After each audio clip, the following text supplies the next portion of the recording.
Imagina un arma que no necesita lanzar bombas para incapacitar a decenas de personas. ¿Qué pasaría si te dijera que en plena Guerra Fría se creó un avión que mutilaba a su propia tripulación de tierra con el solo sonido de su motor en marcha? Esto no es una teoría de conspiración, sino la historia real del experimento más ruidoso y aterrador de la aviación. Les presento al XF-84 H Thunder Screech. Una máquina que debía ser un triunfo de la ingeniería, se convirtió en una auténtica pesadilla para cualquiera que se le acercara. ¿Por qué los pilotos se negaban en rotundo a volver a volar después del primer vuelo? ¿Y por qué el personal de tierra se desplomaba literalmente con solo encender el motor? Hoy analizaremos los detalles de este proyecto único y descubriremos por qué los militares se apresuraron a deshacerse de una tecnología que prometía cambiar las reglas del juego. Como siempre, les recomiendo leer hasta el final para que no les quede ninguna duda. Comenzamos. Principios de los años 50. Los motores a reacción ganaron. Esto no es una de las mayores exageraciones, sino exactamente lo que ocurrió en la aviación militar estadounidense en menos de una década. Los motores de pistón, que llevaron sobre sus hombros toda la Segunda Guerra Mundial, cedían terreno rápidamente a las turbinas de reacción. La velocidad aumentaba, el techo de vuelo subía, las nuevas máquinas parecían un paso hacia una época completamente diferente. Y aquí es donde comienza la parte de la historia de la que no se suele hablar en los desfiles. Un motor de reacción consumía combustible con un apetito que ningún motor de pistón habría soñado jamás. Rápido sí, potente sí. Pero los pilotos comprendieron rápidamente algo muy sencillo. La velocidad no tiene sentido si no se puede llegar al objetivo. El alcance se convirtió de golpe en el dolor de cabeza de toda la aviación táctica estadounidense. Los ingenieros propusieron dos soluciones. La primera, tanques de combustible externos, suspendidos bajo las alas. Pero de inmediato surgió un inconveniente. Esos mismos puntos de anclaje donde se colocaban los tanques eran los lugares destinados a la carga de combate principal. La elección resultó ser de una crueldad directa, o el alcance o la razón por la que el avión despegaba. La segunda solución, el reabastecimiento en vuelo. Un encuentro con un avión cisterna sobre las nubes, una manguera, combustible. Esto funcionaba, pero solo para los bombarderos estratégicos pesados, que tenían el tiempo y los recursos para semejante espectáculo. Las aeronaves tácticas casi nunca recurrían a este método. La Marina de los Estados Unidos vivía en su propia realidad. Los cazas navales ya volaban con motores a reacción, es cierto, pero los aviones de ataque embarcados y las patrulleras de base costera seguían aferrándose a los motores de pistón, y esto tenía una lógica de hierro.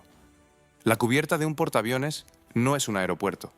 Se mueve, se balancea y es corta.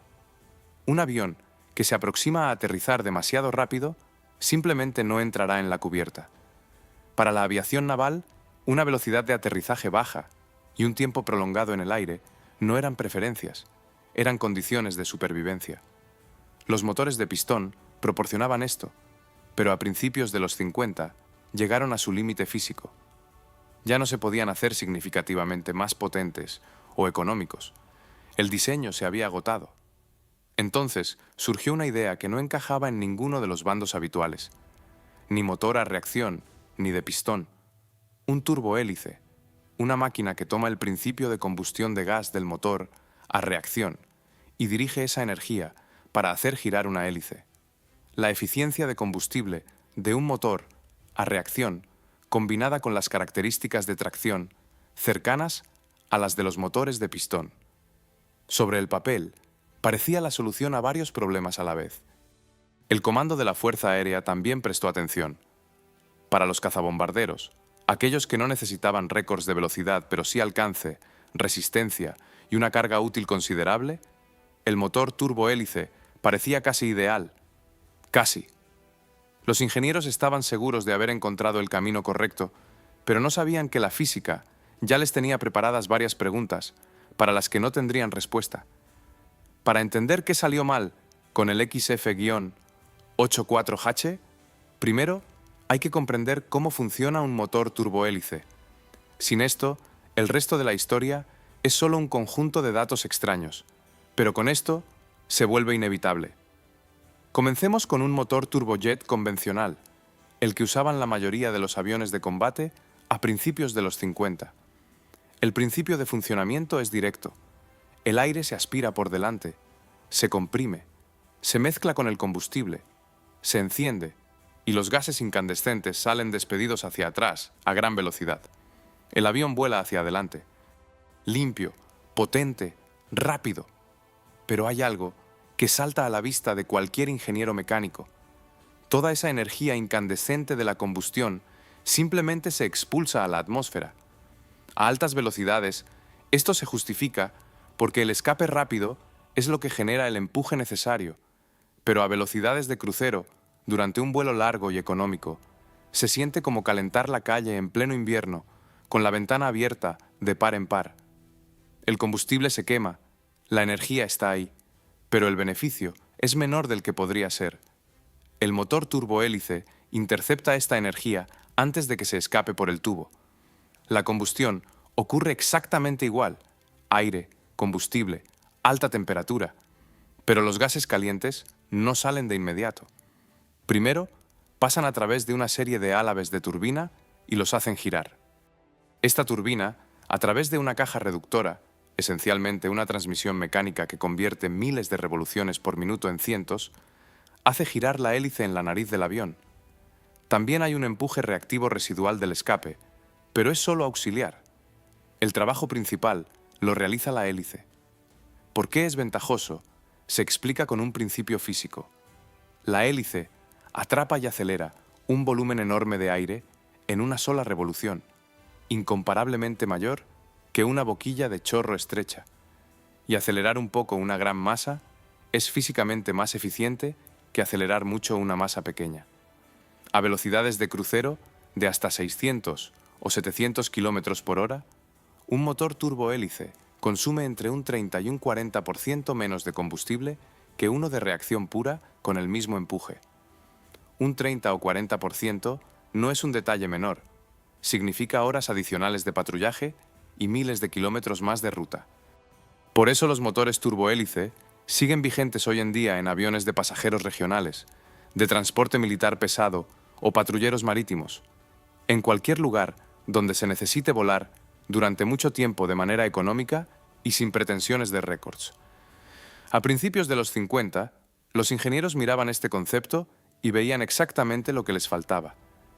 Para un cazabombardero que no necesitaba perseguir interceptores, parecía una fórmula casi perfecta. Casi, porque un motor turbohélice tiene un límite en el que es conveniente no pensar hasta que te enfrentas a él directamente. Cuanto más rápido vuela el avión, más rápido gira la hélice. Y una hélice que gira tiene puntas de pala, los puntos más alejados del eje, que se mueven mucho más rápido de lo que parece. A la velocidad de su propia rotación se le suma la velocidad del propio avión. En cierto punto, las puntas se aproximan a la velocidad del sonido y luego la superan. Y es aquí donde comienza aquello sobre lo que los informes técnicos suelen escribir con un lenguaje seco, pero que en la realidad resultó ser de todo menos seco. Cuando en 1951 los mandos de la Fuerza Aérea y de la Marina de los Estados Unidos comenzaron la búsqueda de un motor para el futuro cazabombardero turbohélice, la elección resultó obvia. No porque no hubiera alternativas, sino porque un motor destacaba tanto sobre el resto que los competidores simplemente desaparecían a su lado. Ese motor era el Allison X T40. La empresa Allison Engineering, parte de la corporación General Motors, ya tenía para entonces la reputación de fabricar motores de aviación con experiencia previa a la guerra. Pero el XT40 era algo completamente distinto. Los diseñadores de Allison tomaron un camino poco convencional. En lugar de crear un gran motor desde cero, tomaron dos motores turbohélice de producción T38 y los unieron mediante una caja reductora común a un único eje de salida.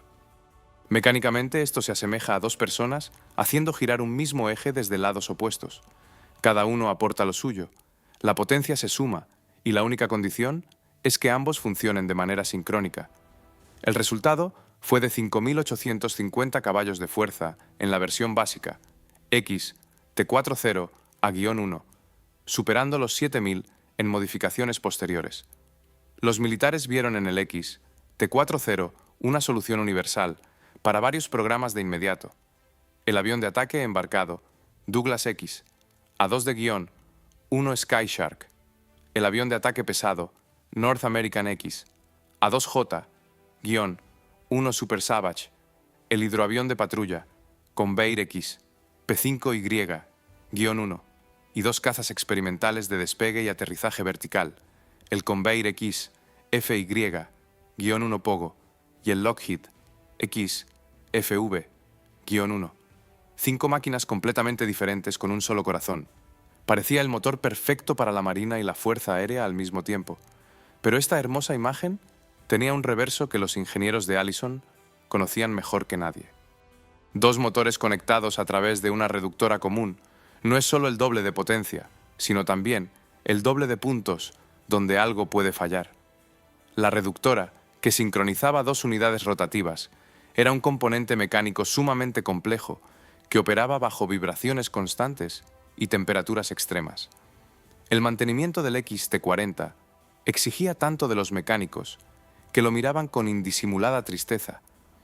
Uno de los ingenieros principales de Allison, al ser consultado sobre el XT40 tras el cierre del programa, lo definió sin rodeos como un monstruo y una pesadilla para los mecánicos. Las cifras lo confirmaban. La preparación previa al arranque del motor, solo el calentamiento y la verificación secuencial de todos los sistemas, tomaba 30 minutos. 30 minutos solo para que la máquina estuviera lista para el arranque, no para el despegue, sino para encenderse. Pero en 1951 todo esto estaba por venir. Por el momento, el XT40 era lo mejor que existía, y eso parecía suficiente. Solo faltaba encontrar a quienes se encargaran de construir un avión a su alrededor. La empresa Republic Aviation Corporation estaba ubicada en la pequeña ciudad de Farmingdale, en Long Island, Nueva York. Por fuera, parecía una empresa provincial en los suburbios, pero en la práctica era una de las firmas constructoras de aviones más renombradas de los Estados Unidos. Republic se había ganado su reputación con el caza P-47 Thunderbolt, una máquina pesada y robusta refrigerada por aire, a la que los pilotos llamaban un tanque volador. A finales de los 40, la empresa no bajó el ritmo. El caza de reacción de producción, F-84, Thunderjet, luego el F-84, F-Thunderstreak, con alas en flecha, y el avión de reconocimiento, RF-84, F-Thunderflash. Republic sabía trabajar rápido y con fiabilidad. Por eso, cuando en 1951 los mandos militares decidieron desarrollar un cazabombardero turbohélice, la elección recayó en Republic. El equipo de diseño fue encabezado por el ingeniero Joseph Freeman y el proyecto recibió la designación interna AP-46. La tarea se planteó con rigidez: crear una máquina que tomara lo mejor de los aviones de reacción, velocidad y tasa de ascenso, y lo mejor de los de pistón, gran alcance, largo tiempo de patrulla y baja velocidad de aterrizaje. No un compromiso entre ambos tipos, sino su síntesis. Inicialmente, se planeó construir 4 prototipos, 3 para la Fuerza Aérea y 1 para la Marina, que participaba activamente y parecía igual de interesada. En mayo de 1952, se presentó la maqueta del AP-46 a los clientes y se obtuvo la aprobación. Pero luego la Marina se retiró silenciosamente del programa, sin declaraciones altisonantes ni explicaciones. Simplemente se fue por una razón prosaica. Mientras se realizaba el diseño, la Marina logró implementar en sus portaaviones 2 innovaciones: las catapultas de vapor y las cubiertas de aterrizaje anguladas. Con estos cambios, los aviones de reacción pesados con altas velocidades de aterrizaje resultaron ser perfectamente aptos para operar en portaaviones, por lo que el problema que el AP-46 debía resolver para la Marina desapareció por sí solo. Los 4 prototipos se redujeron a 2 y el contrato para su construcción se firmó el 15 de diciembre de 1952. Y aquí surgió un detalle que suele mencionarse de pasada, pero que dice mucho de aquella época. Inicialmente se reservó para la nueva máquina la designación XF-106, que sonaba imponente como un avión completamente nuevo. Sin embargo, alguien en Republic o en el comando prestó atención a las realidades del proceso presupuestario en el Congreso. Los congresistas aprobaban fondos con más facilidad para la modificación de una plataforma existente que para la creación de un avión nuevo, bajo la lógica simple de que una modificación da continuidad a lo ya probado, mientras que un avión nuevo implica riesgos y preguntas. Así, el XF-106 se convirtió en el XF-84H, formalmente la siguiente versión del ya conocido Thunderstreak, aunque en realidad del avión original solo quedaban el ala, la cabina y el tren de aterrizaje. Todo lo demás se construyó desde cero. El nombre cambió, la tarea siguió siendo la misma y los ingenieros de Joseph Freeman se pusieron a trabajar. Los ingenieros de Joseph Freeman se enfrentaban a una tarea que a primera vista suena sencilla: tomar un avión bien probado, cambiar el motor y obtener una máquina nueva. En la práctica, todo resultó más complejo. Un motor turbohélice no se puede colocar simplemente donde antes estaba el reactor. El motor de reacción tiene la toma de aire en la nariz del avión, y es allí donde comienza todo su trabajo. Pero cuando la nariz está ocupada por una enorme hélice de 3 palas de casi 4 metros de diámetro, el aire para el motor debe tomarse de otra parte. Esta fue la primera de las decisiones clave. Las tomas de aire se colocaron en las secciones de la raíz de las alas, donde éstas se unen al fuselaje, tal como estaba dispuesto en el avión de reconocimiento RF-84 F Thunderflash, que Republic ya producía en serie. El ala en flecha, la cabina del piloto y el tren de aterrizaje triciclo retráctil se heredaron del F-84 F Thunderstreak prácticamente sin cambios. Esto suena a ahorro, pero detrás había una lógica de ingeniería clara. El ala en flecha del F-84F estaba desarrollada, probada en vuelo y era muy conocida. Gastar tiempo y recursos en una nueva ala desde cero significaba añadir otra fuente de incertidumbre al proyecto. Cuando se prueba una planta motriz completamente nueva, lo último que se necesita es probar al mismo tiempo un ala nueva. Los riesgos no se suman, se multiplican. Pero luego empezaron las preguntas para las que no había respuestas preparadas. El timón de cola tuvo que rediseñarse por completo. La deriva se hizo más alta y cambió su perfil, mientras que el estabilizador se trasladó a la parte superior de la deriva, creando la llamada cola en T. La razón era que el flujo de aire detrás de la hélice giratoria crea zonas de fuerte turbulencia. Si el estabilizador quedaba expuesto a ellas, la maniobrabilidad del avión empeoraría drásticamente, por lo que elevarlo lo sacaba de la zona de torbellinos. Detrás de la cabina del piloto se añadió una pequeña aleta aerodinámica triangular para estabilizar el flujo a lo largo del fuselaje. Pero la decisión principal que definió la apariencia de la máquina fue la ubicación del motor.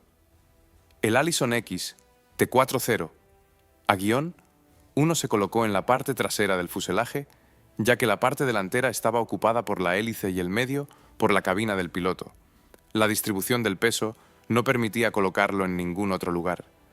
El fuselaje se diseñó de nuevo y resultó ser más largo que el del F-84F, por lo que los aviadores experimentados vieron de inmediato la analogía con una versión ampliada del caza P-39 Airacobra, donde el motor también estaba detrás de la cabina y la rotación se transmitía a la hélice delantera mediante un eje. Aquí, ese eje medía 6 metros de largo, lo que equivale aproximadamente a la longitud de un automóvil común. Un eje de acero de esa longitud, girando a altas revoluciones, pasaba directamente por debajo del asiento del piloto, conectando el motor en la cola con la hélice en la nariz. En el plano parecía una solución elegante, pero lo que ocurriría en un vuelo real estaba por verse. Cuando los ingenieros de Republic se dirigieron a los fabricantes de hélices con las especificaciones técnicas para el AP-46, la mayoría de las empresas leyeron la documentación, hicieron cálculos y rechazaron el trabajo. La tarea no solo era difícil, sino que estaba fuera de los límites de lo que cualquiera hubiera hecho antes. Solo una firma aceptó, Aeroproducts.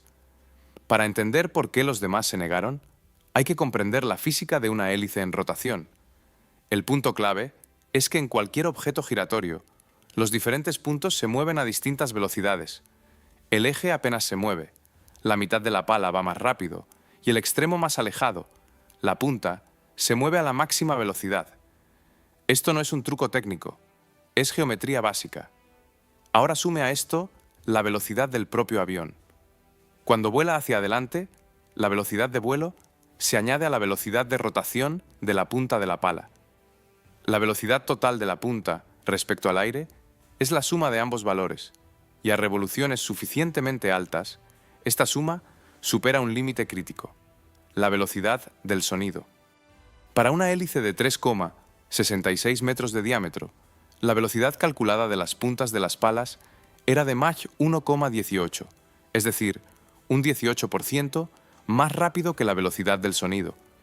En cifras, esto representa unos 400 metros por segundo, o cerca de 1.440 kilómetros por hora en el extremo de cada pala, la cual físicamente no va a ninguna parte, sino que simplemente gira sobre sí misma.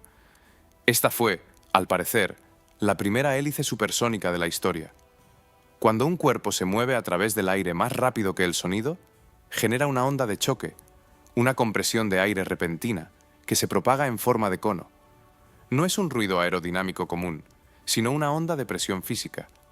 3 palas, cada una con su propia onda de choque, realizando varias revoluciones por segundo. Lo que esto significaba para la gente en tierra se descubriría más tarde. El diseño de la hélice en sí era inusual, incluso para los especialistas. Con un diámetro de 3,66 metros, el ancho de cada pala era de un tercio de su longitud. Eran palas excepcionalmente anchas, casi como palas de excavar en lugar de las hojas estrechas estándar. La razón era sencilla. Se necesitaba proporcionar suficiente empuje con un diámetro relativamente pequeño, y capturar el volumen de aire necesario con un diámetro menor solo se podía lograr ensanchando las palas. El mecanismo de paso variable, el sistema que gira las palas al ángulo adecuado respecto al flujo de aire según el régimen de vuelo, estaba integrado en el buje de la hélice. Era una solución estándar, pero combinada con las velocidades supersónicas de las puntas y las vibraciones del eje de 6 metros, este mecanismo se convirtió en un componente crónicamente vulnerable. Y hay un detalle que es fácil pasar por alto. El motor Allison X T40 A-1, además del empuje principal de la hélice, creaba un empuje reactivo adicional con los gases de escape y de forma totalmente única para un avión de hélice, estaba equipado con una cámara de postcombustión, un sistema de inyección forzada de combustible en el flujo de escape para aumentar drásticamente el empuje a corto plazo. Nunca hubo algo así en aviones de hélice antes ni después, aunque la postcombustión nunca se encendió en ninguno de los 12 vuelos de prueba, debido a que el avión no llegó a la fase de pruebas donde tuviera sentido intentarlo. Pero por el momento todo esto estaba por venir. Aeroproducts hacía lo que todos los demás habían rechazado y creía que saldría adelante. Para diciembre de 1952 se firmó el contrato, se asignaron los fondos y la documentación de producción se envió a los talleres de Republic Aviation. Comenzó un trabajo que tomaría cerca de 2 años y medio. Mientras el metal tomaba forma, sobre el papel existía un avión que resultaba difícil no considerar impresionante. Según los cálculos, el XF-84H debía alcanzar una velocidad de 1.080 km por hora a una altitud de 3.000 metros. Esto no era un récord absoluto. Los cazas de reacción ya volaban más rápido en ese entonces. Pero para una máquina de hélice representaba un nivel completamente diferente. Algunos ingenieros mencionaban con cautela en charlas privadas la posibilidad de superar la barrera del sonido, aunque no lo pusieran por escrito en los documentos oficiales. El alcance calculado con los tanques llenos era de hasta 3.800 kilómetros. Los tanques internos y externos albergaban en conjunto 6.400 litros de combustible. Para entender la escala, 3.800 kilómetros es la distancia desde la costa atlántica de América del Norte casi hasta las costas de Europa Occidental. Un avión de ataque táctico con semejante alcance era una propuesta para una clase de aeronaves totalmente nueva. Según el diseño original, el armamento integrado se limitaba a una ametralladora T-45 de calibre 15,24 milímetros, con 1.200 cartuchos, aunque también se contempló una opción con 3 de estas armas. En los puntos de anclaje externos se podían transportar bombas y cohetes no guiados con un peso total de hasta 1.800 kilogramos bajo cada ala, lo que equivale aproximadamente al peso de un automóvil mediano. Una máquina que vuela lejos, carga mucho y se desplaza a velocidades inalcanzables para cualquier diseño de pistón. Sobre el papel, la fórmula cerraba. Ambos prototipos se construyeron en paralelo, el primero destinado al volumen principal de las pruebas de vuelo y el segundo como copia de seguridad en caso de que la primera máquina fallara antes de completar el programa, una práctica estándar en proyectos complejos de la época. Para el verano de 1955, ambas máquinas estaban listas. Se realizaron las comprobaciones previas, las pruebas de motor en tierra y la verificación de los sistemas de control. La base aérea de Edwards, en California, el principal escenario de pruebas de la aviación estadounidense, donde se habían evaluado decenas de aviones experimentales, recibió al XF-84H en su pista. El piloto de pruebas de Republic Aviation, Henry J. Beard, ocupó su lugar en la cabina del primer prototipo. El 22 de julio de 1955, todo lo que durante 2 años y medio había existido solo en planos y tablas, se enfrentó con la realidad, el momento exacto en el que suele descubrirse dónde divergen los cálculos de la práctica. Base aérea de Edwards, California. La mañana del 22 de julio de 1955. El desierto de Mojave en julio es sinónimo de aire seco y abrasador antes de las 9 de la mañana, un sol cegador y un horizonte que empieza a temblar por el calor mucho antes del mediodía. Un lugar ideal para las pruebas, visibilidad excelente casi siempre, precipitaciones casi nulas y espacios abiertos infinitos a la redonda en caso de emergencia. Republic Aviation llevó ambos prototipos exactamente allí. Henry J. Beard era un piloto experimentado, no alguien que subía a una máquina experimental con manos temblorosas. Conocía diversos aviones, sabía lidiar con lo desconocido y sabía distinguir las peculiaridades normales de un avión nuevo de las señales realmente alarmantes. Pero el XF-84H era otra historia. La preparación previa del motor comenzó 30 minutos antes del despegue.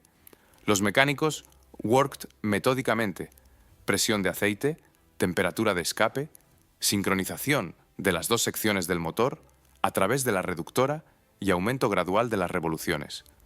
Un procedimiento estándar, solo que extendido 3 veces más que en cualquier avión de reacción de la base. Cuando el Allison XT-40A-1 empezó a alcanzar sus revoluciones de trabajo, quedó claro en la pista que con esta máquina todo era diferente. El sonido no se parecía al de un motor de reacción común. No era un rugido constante con presión creciente, sino algo agudo, pulsante, con una frecuencia que atravesaba los auriculares protectores como si no estuvieran allí. Las personas situadas a cierta distancia daban un paso atrás involuntariamente, y luego otro. Eso era solo el motor al ralentí, mucho antes del despegue. Beard ocupó su lugar en la cabina. El chequeo habitual de instrumentos, los arneses, las comunicaciones con la tierra. Se recibió la autorización de despegue y la máquina empezó a acelerar en la pista.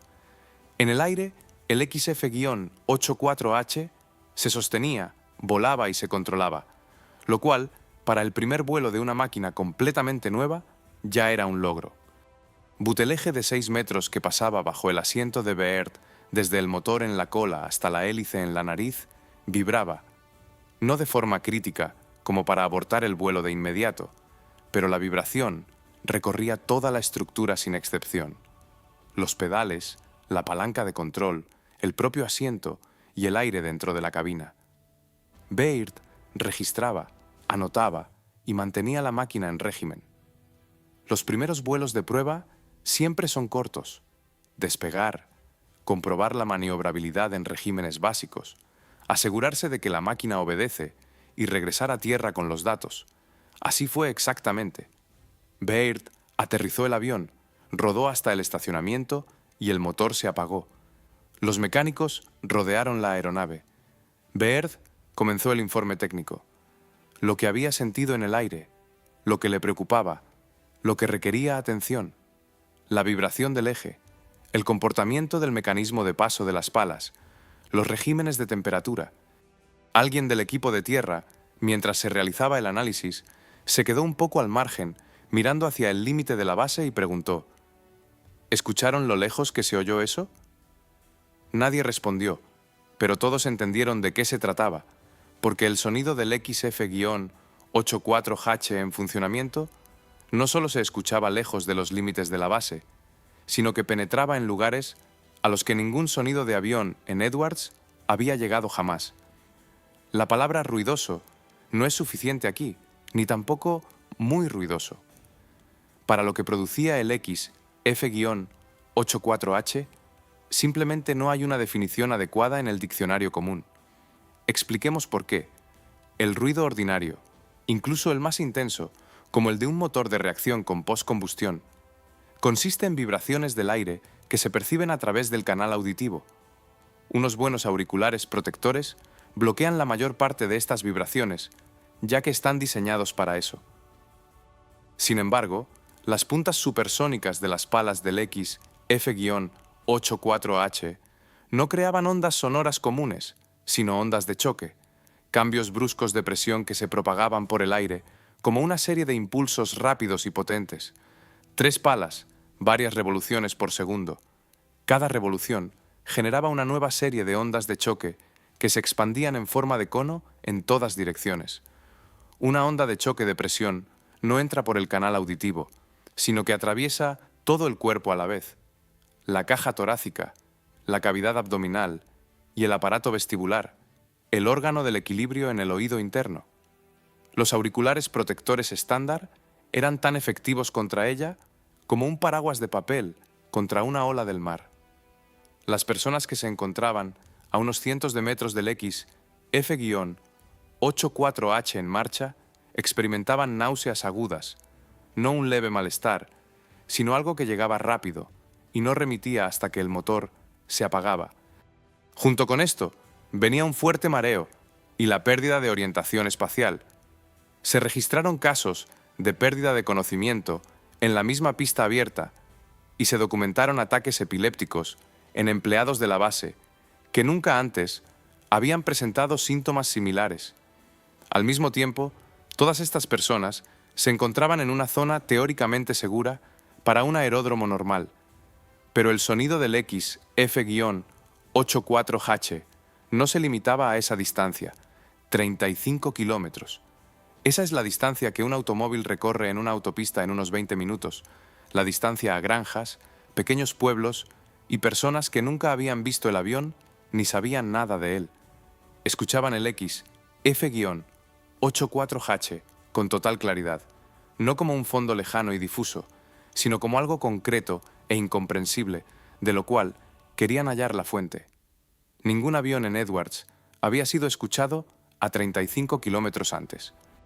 Los mecánicos que daban servicio a la máquina y experimentaban todo esto en su jornada laboral reaccionaron de la manera en que los profesionales responden a lo absurdo, con humor negro. El avión recibió un apodo, Thunder Screech. En inglés, thunder significa trueno y screech es un chillido agudo que hace estremecerse. Juntos forman la descripción perfecta de lo que ocurría cada vez que se encendía el motor. Casi nadie usaba el nombre oficial en la base. Thunder Screech se arraigó de inmediato, y añadían a modo de broma: si el XF-84H no superó la barrera del sonido, definitivamente superó la barrera del ruido. Era un chiste, pero bromeaban los que estaban en tierra. El hombre que se sentaba en la cabina veía las cosas de manera diferente. En la aviación de pruebas de aquella época, existía una cultura tácita que resulta difícil de entender para los extraños.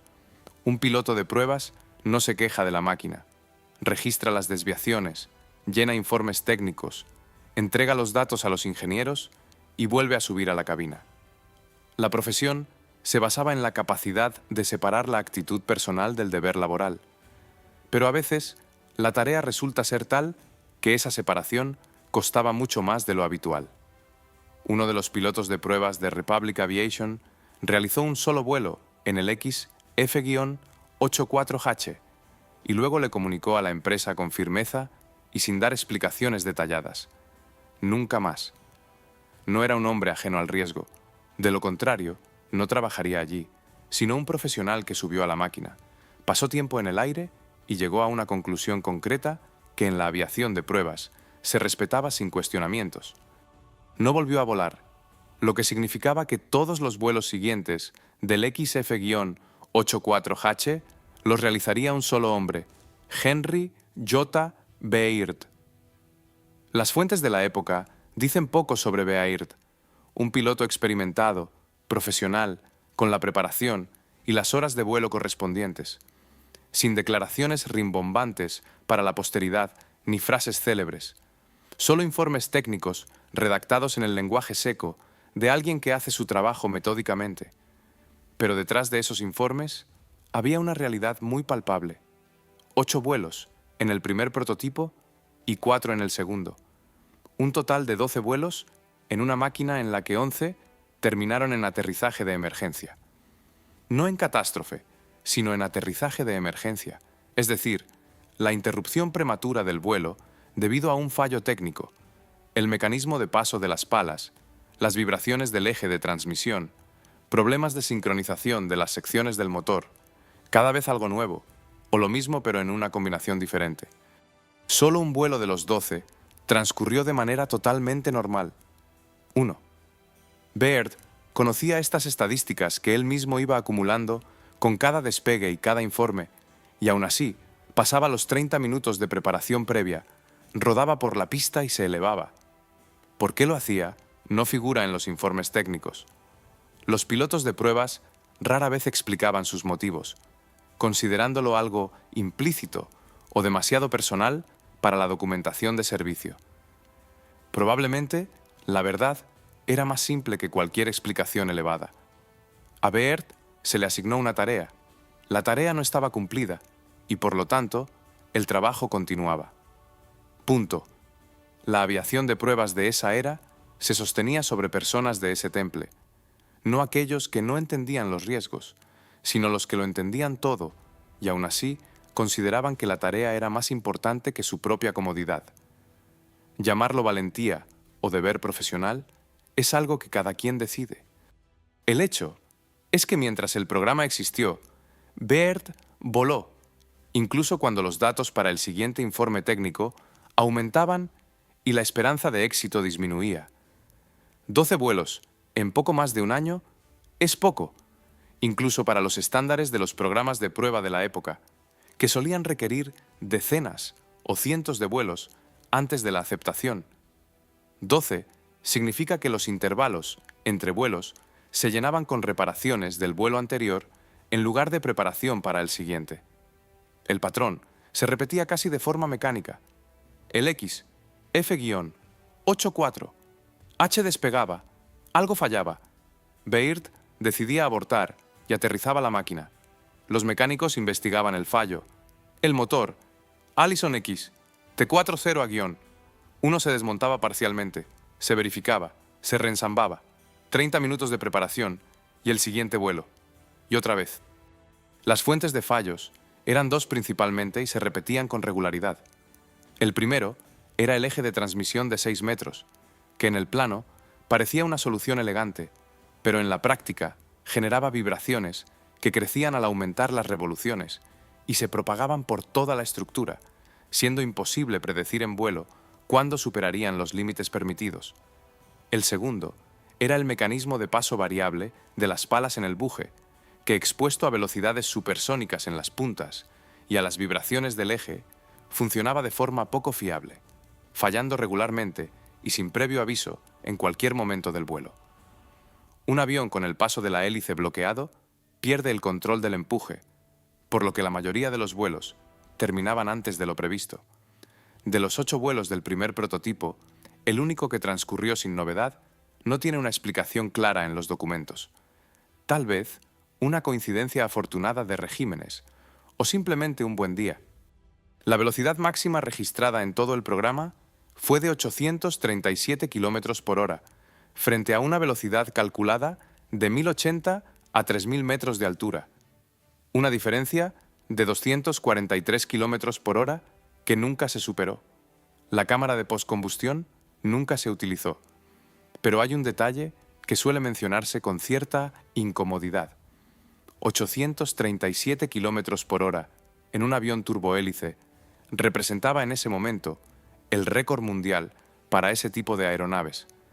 Hasta la aparición del bombardero estratégico soviético Tupolev Tu-95, con sus indicadores de velocidad superiores, el XF-84, H siguió siendo el avión turbohélice más rápido del mundo, un récord del que nadie estaba especialmente orgulloso, porque se obtuvo con una máquina que no cumplió ninguna de las funciones para las que fue diseñada. Cuando se cerró el programa, los ingenieros de Republic Aviation ya tenían claro algo que resulta difícil expresar en informes oficiales, pero que en charlas privadas se decía abiertamente. Los problemas del XF-84H no eran fallos que pudieran solucionarse con mejoras, sino que formaban parte del concepto mismo de la máquina. Analicemos cada uno de ellos. Las vibraciones del eje de transmisión. Cualquier eje giratorio posee velocidades críticas de rotación en las que empieza a resonar. Esto no es un defecto de fabricación ni un error de cálculo, es física. Cada objeto giratorio tiene su propia frecuencia natural de vibración, como una cuerda tensa, y cuando la velocidad de rotación coincide con esa frecuencia, las vibraciones iniciales más pequeñas crecen y se autoamplifican. Para el eje de transmisión de 6 metros del X, F-84H, las velocidades críticas caían justo dentro del rango de operación del motor, no a un lado, sino exactamente en medio. La única forma de solucionar esto era cambiar la geometría del eje, pero su longitud venía determinada por la distancia entre el motor en la cola y la hélice en la nariz, la cual a su vez dependía de la distribución general del avión. Para arreglar el eje, había que rehacer todo a su alrededor. Con las puntas de las palas, la situación era aún más directa. Una onda de choque es una consecuencia física inevitable de cualquier objeto que se mueva más rápido que el sonido. Mientras las puntas superaran la velocidad del sonido, habría ondas de choque, siempre y sin excepción. Reducir las revoluciones para eliminar la velocidad supersónica en los extremos significaba perder empuje, lo que eliminaba el sentido de instalar un motor tan potente. Era un círculo cerrado sin salida en el diseño existente. El motor Allison X T40 A-1 añadía un tercer problema: 2 motores turbohélice T38+, una reductora común, representaban 3 fuentes independientes de fallos. La matemática de la fiabilidad es sencilla. La probabilidad de que los 3 componentes funcionen bien a la vez es el producto de sus probabilidades individuales. Si cada componente es un poco inestable, juntos lo son mucho más. En condiciones de prueba, con sistemas trabajando al límite de sus características de diseño, esta matemática resultaba desalentadora. Pero lo más grave no era cada problema por separado, sino lo que ocurrió cuando los 3 coincidían. En ingeniería existe el concepto de complejidad sistémica. Cuando se combinan varias soluciones complejas en un solo diseño, sus problemas no se suman, se multiplican. Las vibraciones del eje sobrecargaban el mecanismo de paso de las palas. El funcionamiento inestable de la reductora afectaba el equilibrio del eje y las sobrecargas en un componente aceleraban el desgaste del vecino. El círculo se cerraba. Para corregir el XF-84H, de verdad, no se debían hacer mejoras a la estructura existente. Se debía empezar de nuevo con otra distribución, otro eje y otro principio de transmisión de potencia. De hecho, con un avión diferente. Los ingenieros de Republic lo entendían. La pregunta era cuándo lo entenderían los clientes. el 9 de octubre de 1956, el programa del X F-84H se cerró oficialmente sin ceremonias ni discursos. Una decisión administrativa registrada en las actas que dio por terminado el trabajo. El personal fue transferido a otros proyectos y la documentación se archivó. Para Republic Aviation, esto no fue una sorpresa. En el otoño del 56, todo estaba claro aún sin una decisión oficial. 12 vuelos, 11 aterrizajes de emergencia y ningún indicador alcanzado. El programa se había cerrado a sí mismo meses antes. La fecha de octubre solo formalizó lo evidente. Quedaba decidir el destino de los dos prototipos. El segundo fue desguazado por no tener valor histórico ni aplicación práctica. El metal es metal, mientras que con el primero se hizo algo distinto. Se colocó sobre un pedestal de hormigón en la entrada de Meadows Field, un pequeño aeródromo cerca de Bakersfield, en California, que luego se convirtió en el aeropuerto civil de Kern County. El avión permaneció allí durante décadas, inmóvil y, por ironías del destino, finalmente en absoluto silencio. Los residentes se acostumbraron tanto a él que dejaron de notarlo. En febrero de 1999, el primer prototipo fue transferido al Museo Nacional de la Fuerza Aérea de los Estados Unidos en Dayton, Ohio, donde se encuentra hoy junto a otras máquinas que no llegaron a producirse en serie. El concepto de turbohélice en sí no fue un fracaso, todo lo contrario. En los mismos años en que el XF-84H luchaba sin éxito contra sus límites. Otros aviones con este tipo de motores demostraban lo opuesto. El bombardero estratégico soviético Tupolev Tu-95, que voló por primera vez en 1952, sigue volando hoy en día, más de 70 años después de su estreno. El avión de transporte militar estadounidense Lockheed C-130, Hércules, que realizó su primer vuelo en 1954, se produce en serie hasta la fecha. El avión de pasajeros británico Vickers Viscount se convirtió en el primer turbohélice comercial del mundo y transportó a millones de personas. El motor turbohélice funciona donde corresponde, en grandes distancias, con cargas pesadas y sin necesidad de buscar velocidades supersónicas. La aviación de caza no es su lugar. El XF-84H lo demostró con total certeza. Un avión al desguace, el otro al pedestal y luego al museo. Pero el verdadero monumento a este programa no está en Dayton. En tecnología, la palabra fracaso suele usarse de forma imprecisa. El XF-84H no alcanzó sus objetivos y el programa se cerró, lo que parece un fracaso rotundo. Pero los ingenieros distinguen entre un fracaso y un resultado negativo. Un fracaso ocurre por un error de cálculo o ejecución, mientras que un resultado negativo se da cuando el proceso fue correcto y el trabajo diligente. Pero la naturaleza de las cosas dijo que no. El XF-84H es un resultado negativo, y eso no es lo mismo. A principios de los 50, plantearse un cazabombardero turbohélice era lógico. Nadie podía saber de antemano que las puntas de pala supersónicas serían un fenómeno físico inmanejable, que el eje de 6 metros resonaría justo en el rango de trabajo del motor, o que la doble configuración del Allison X T-40 causaría tantos problemas. Había que comprobarlo, y se comprobó.